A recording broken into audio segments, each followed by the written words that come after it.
День рождения нового здания музыкальной школы удался. Духовой оркестр, цветы, радостные ученики и преподаватели – все вокруг было праздничным. Гостей у входа встречал директор музыкальной школы Иван Васильевич Люленов. Сегодня открытие нового здания музыкальной школы. Вы знаете, долго мы шли к этому, очень долго. Порой испытывая такие проблемы в организации учебного процесса.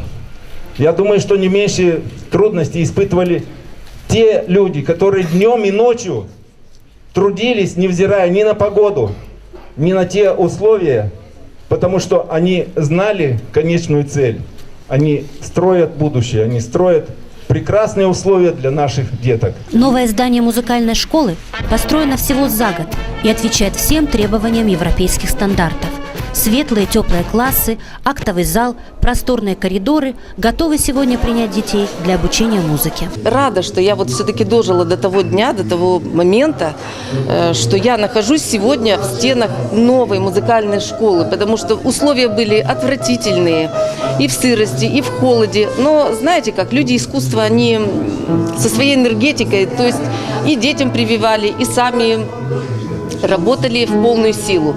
Здание внешнее, какая красота, как это нравится, самое главное, детям. Светлые классы, уютные, тепло, все условия, все на месте, не сравнить с тем, что было до этого. Мы, честно говоря, даже мы верили, но мы не думали, что вот прямо вот через год с небольшим мы так торжественно вернемся в нашу новую прекрасную школу.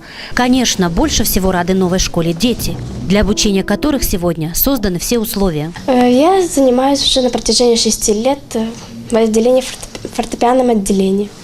Мне очень нравится именно это отделение, потому что оно довольно-таки музыкальное. Новое здание, оно очень уютное, красивое, и в нем будет приятнее заниматься. Новая музыкальная школа распахнула свои двери благодаря инициативе и трудам предпринимателя города Камрад Андрея Валькова. Я вложил в город. Я хочу, чтобы этот город был красивым. Я хочу, чтобы мои дети и внуки, когда будут приезжать сюда, в этот город, ходили гордо поднятой головой, что их отец и дед дал этому городу что-то такое, которое радует многих людей и полезно для всех, и радостно для всех, и воспитательные функции огромные этого здания. Поэтому всем желаю счастья, и особо тем людям, которые будут в этом здании заниматься, учиться, работать. Огромных им успехов. В честь открытия новой школы силами учащихся был дан праздничный концерт.